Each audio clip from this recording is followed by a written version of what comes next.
अस्सलामु अलैकुम वरहमतुल्लाहि वबरकातुहू। मग़फ़िरा नहमदुहु सल्ली अला रसूलिल करीम, अम्मा बाद, अऊज़ु बिल्लाहि मिनश शैतानिर रजीम, बिस्मिल्लाहिर रहमानिर रहीम। फ़क़द क़ाला अल्लाहु तबारक व तआला फ़िल क़ुरानिल मजीद व बिल वालिदैनि इहसाना। आइए हमारा कुछ गुफ्तगू सुनने से कबल, यानी कि कुछ कहने और सुनने से पहले, आकाए नामदार, मदीने के ताजदार, दोनों आलम के मालिको मुख्तार, बेकसों के कस, बेबसों के बस, बेसहारों के सहारा, यतीमों के वाली, गरीबों के मौला, अरे वही आका जिनको अल्लाह तबारक व ताला ने कहीं यासीन कहकर पुकारा तो कहीं तोहा कहकर पुकारा।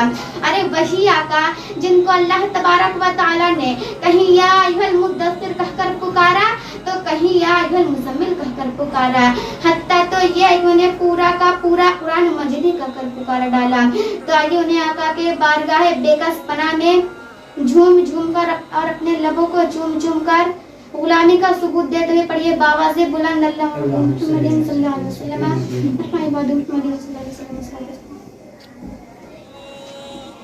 अभी अभी मैंने जिस आयत करीमा की तिलावत का शर्फ हासिल की हूँ, उसका सीधा साधा तर्जुमा ये है कि तुम अपने वालिदैन के साथ हुस्न सलूक करो, यानी अपने वालिदैन के साथ अच्छा सलूक करो, उनसे झिड़क कर बातें ना करो, उनसे सख्त लहजे में बातें ना करो, उनसे ऊंची आवाज में बातें ना करो, उनसे सख्त लहजे में बातें ना करो, उनकी नाफरमानी ना करो, उनसे झूठ मत बोलो, बल्कि उनके साथ अच्छा सलूक करो, उनकी फरमाबरदारी करो, उनसे अफ्तक भी ना कहो, उनसे नर्म आवाज में बातें करो, क्योंकि अल्लाह तबारक व ताला तमाम गुनाहगारों को बख्श देता है, तमाम खताकारों को बख्श देता है, बेनमाजियों को बख्श देता है, चुगलखोरों को बख्श देता है, ग़ीबतखोरों को बख्श देता है, पर वालिदैन के नाफरमानों को कभी भी नहीं बख्शता।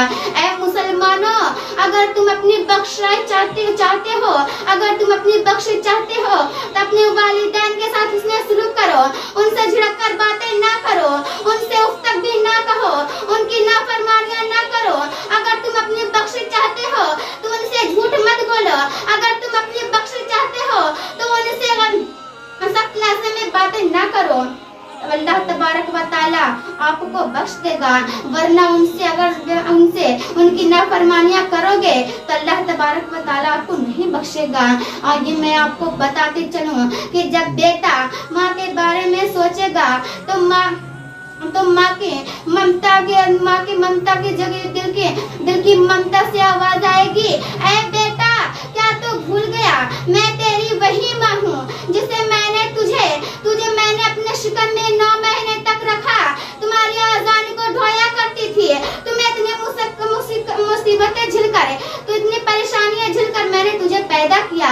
ऐ बेटा क्या तू भूल गया, मैं तेरी वही माँ हूँ जब लोग ठंडी के मौसम में मोटे मोटे और बड़े बड़े लिहाफ ओढ़कर गर्म जगह पर सोया करते थे और मैं भी तुझे वहाँ सुलाया करती थी, मैं भी तुझे मोटे लिहाफ में सुलाया करती थी। अगर तू वहाँ पेशाब कर दिया करता था तो मैं तुझे वहाँ से उठाकर दूसरी जानिब सुला लिया करती थी, अगर तू वहाँ पर भी पेशाब कर दिया करता था तो मैं तुझे वहाँ से उठाकर अपने सीने पर सुला लिया करती थी। तो मैं ये मंजूर नहीं करती थी कि मेरा बेटा, मेरा लफ्ते जिगर, मेरा नूरे नजर, मेरा लाडला बेटा इस पेशाब पे सोए। मैं उस पेशाब पे सो जाया करती थी, पर तुझे मैं अपने सीने पर सुला लिया करती थी। अल्लाह अकबर। अब माँ कहेगी, ए बेटा क्या तू भूल गया, मैं तेरी वही माँ हूँ कि जब तू रोया करता था तो मेरा दिल तड़प जाता था कि मेरा नूरे नजर, मेरा लाडला बेटा क्यों रो रहा है। ऐ बेटा जब बेटा अपने बाप के बारे में सोचेगा तो बाप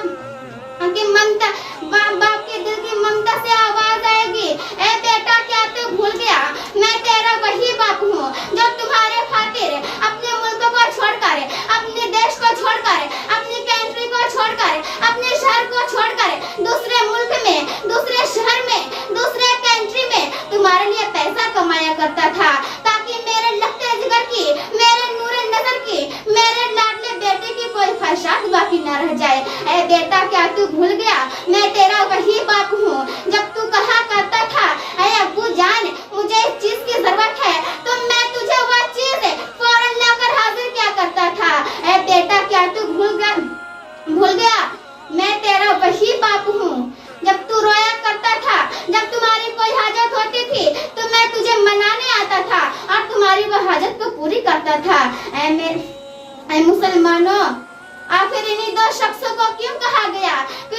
वालिदैन के साथ उसने सलूक करो, इनसे झड़ककर बातें ना करो, इनसे उफ तक भी ना कहो, इनसे सख्त लफ्ज़ में बातें ना करो, इनसे झूठ ना बोलो। आखिर इन दो शख्सों को क्यों कहा गया? इनके अलावा तो दादा दादी भी तो हैं, इनके अलावा तो पूरा खानदान है। पूरे खानदान को क्यों नहीं कहा गया कि तुम अपने वो पूरे खानदान के साथ उसने सलूक करो, अपने पूरे खानदान से उसने सलूक करो, उनसे झिड़ककर बातें ना करो, उनसे उफ तक भी ना कहो, उनसे झूठ ना बोलो, उनकी नाफरमानियां ना करो। आखिर पूरे खानदान को क्यों नहीं कहा गया? इन पूरे खानदान में से इन्हीं दो शख्सों को क्यों कहा गया कि तुम अपने वालिदैन के साथ उसने सलूक करो? क्योंकि तुम्हारी माँ ने तुम्हें शिकम में रखकर, ना मैंने तुम्हें शिकम में रखा, तुम्हारी आज़ान को बर्दाश्त किया, ये तुम्हारी दादी नहीं कर सकती। ऐ मुसलमानों, जितना माँ बाप तुम्हारी परेशानियां झेल लेंगे, जितना माँ बाप तुम्हारी परेशानियों को झेल लेंगे, उतना तुम्हारा पूरा खानदान नहीं झेल पाएगा। लेकिन हमारे मुआशरे में आजकल ये आम हो चुका है कि बेटा जब माँ उसे अपने नशिकम में 9 महीने तक रख लेती है, उसके अज़ान को बर्दाश्त कर लेती है, जब उसे पैदा कर लेती है, जब उसे जन्म दे देती है, मुसीबतों परेशानियों के साथ उसे जन्म दे देती है, जब वालिदैन उसे 1-1 रुपया जमा कर उसे पढ़ा लिखा देते हैं, जब उसकी शादी कर देते हैं, जब उसके पास एक बीवी आ जाती है, तो वही बेटा जिसे माँ ने 1-1 रुपया जमा कर पढ़ाया और लिखाया, और जब उसकी शादी कर दी तो वह बेटा अपनी बीवी की साथ लेकर, वह बेटा अपनी बीवी की तरफ होकर अपनी माँ बाप को गाली गलौज करते हैं, अपनी माँ बाप के साथ बदतमीजी क्या करते हैं, अपनी माँ बाप को मारपीट लगाते हैं, हत्या तो ये है कि उन्हें घर से बाहर निकाल देते हैं। अल्लाह अकबर। तो हम ऐसे औलादों के लिए यही कहना चाहती हूँ कि ऐ औलादों सुनो, जो माँ बाप की नाफरमानियां करते हो ना, अल्लाह तबारक व तआला तुम्हें कभी भी नहीं बख्शेगा। अगर तुम अपनी बख्शाई चाहते हो तो उनके साथ उसने सलूक करो, क्योंकि हमारे नबी, आइए मैं आपको एक बार का हदीस पाक बताती चलूं। हमारे नबी के बारगाह में एक शख्स आता है और अर्ज करता है, या रसूल अल्लाह, मेरा बाप शराबी है, मैं उनके साथ कैसा सलूक करूं? तो नबी करीम सल्लल्लाहु अलैहि वसल्लम इरशाद फरमाते हैं, ऐ शख्स, जब तेरा बाप शराब पीकर बदमस्त हो जाए, जब तेरा बाप शराब पीकर बेहोश हो जाए, तो तुम इज्जत के साथ उनके पास जाओ और उन्हें इज्जत एहतराम के साथ उठाओ और इज्जत एहतराम के साथ घर लेकर जाओ, लेकिन उन्हें उफ तक भी ना कहना। अल्लाह अकबर। अगरचे बाप शराबी ही क्यों न हो, उन्हें भी उफ तक कहने के लिए मना किया गया है। लेकिन हमारे मुआशरे में क्या हो रहा है, हमारे सोसाइटी में क्या हो रहा है, अगरचे बाप हाजी ही क्यों न हो, उनके साथ भी बदतमीजी की जा रही है, उनकी भी नाफरमानियां की जा रही है।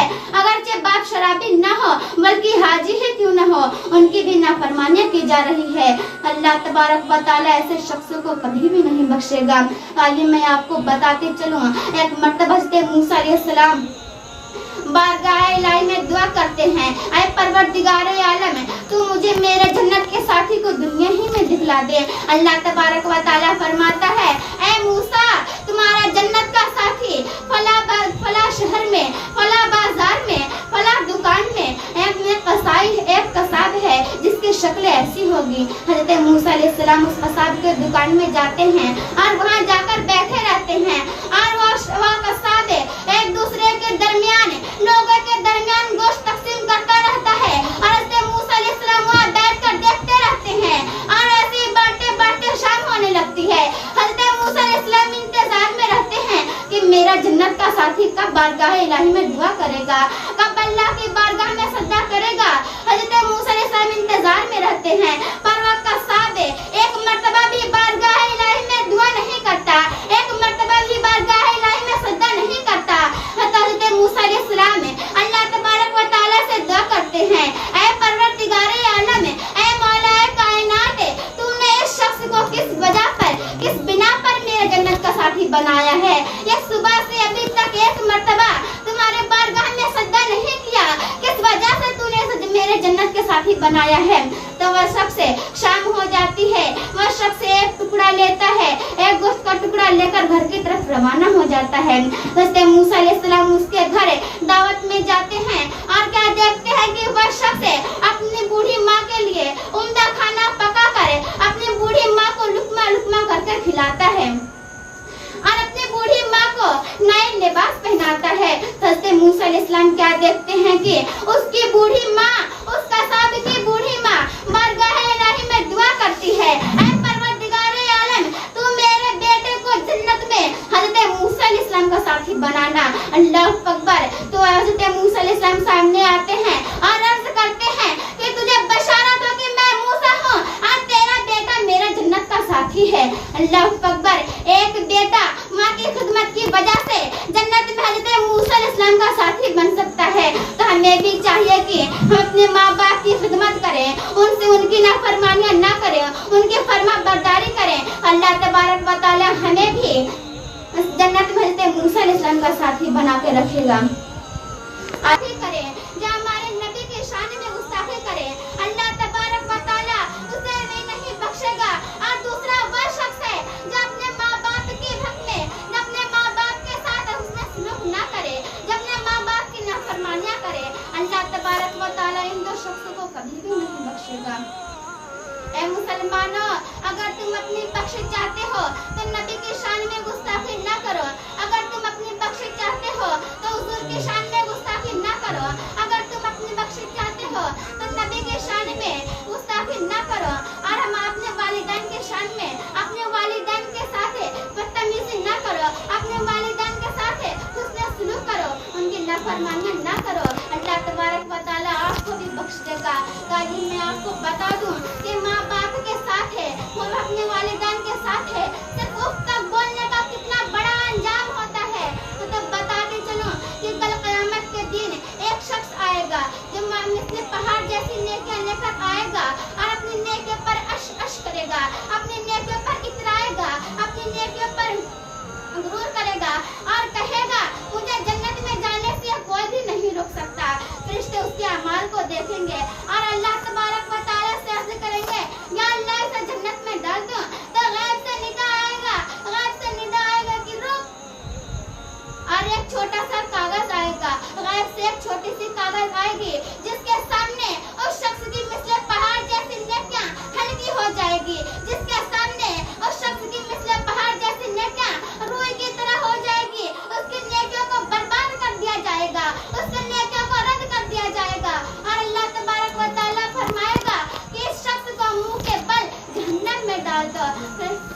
तो वह शख्स कहेगा, या अल्लाह मैंने तो किसी भी नेकिया में कमी नहीं की, मैंने तो गुनाह नहीं की, मैंने तो किसी भी नेकिया में कमी नहीं की, हमने तो पूरी की पूरी नेकिया की है। आखिर किस बिना पर तू मुझे जहन्नम में डाल रहा है? अल्लाह तबारक व तआला अर्ज़ करेगा, ऐ शख्स तू सिर्फ एक मर्तबा अपनी माँ से उफ तक कहा था, एक मर्तबा तो अपनी माँ से चिल्लाकर बातें किया था, इसी वजह से तुम्हारी तमाम नेकियां रद्द कर दी गई, तुम्हारे मिस्ल पहाड़ जैसी नेकियों को रद्द कर दिया गया, तुम्हारी मिस्ल पहाड़ जैसी नेकियों को बर्बाद कर दिया गया। फिर फरिश्ते उस शख्स को मुंह के बल जहन्नम में डाल देंगे। अल्लाहु अकबर। ऐ मुसलमानों, सिर्फ एक मर्तबा अपनी माँ से सख्त लहजे में बातें करने की वजह से उस शख्स की मिस्ल पहाड़ जैसी नेकियों को रद्द कर दिया गया, मिस्ल पहाड़ जैसी नेकियों को बर्बाद कर दिया गया, मिस्ल पहाड़ जैसी नेकियों को बेकार कर दिया गया। तो हमारे पास कौन से अमाल होंगे? हम अपने वालिदैन की तो नाफरमानियां कर ही लेते हैं। हमें भी चाहिए कि जो भी एक दो अमाल है, हमारे अमाल में नेकियां हैं, उन्हें बचा कर रखे, क्योंकि वहाँ पर कोई भी काम नहीं देने वाला। हश्र के मैदान में अमाल के अलावा कोई भी तुम्हारे काम नहीं देगा, न तुम्हारे दोस्त अहबाब काम देंगे, नहीं तुम्हारे माँ बाप काम देंगे, सिर्फ काम देगा तो तुम्हारा अमाल ही काम देगा। तो मुसलमानों, तो अपने वालिदैन के साथ उसने सलूक करो, क्योंकि तुम्हारे लिए जन्नत का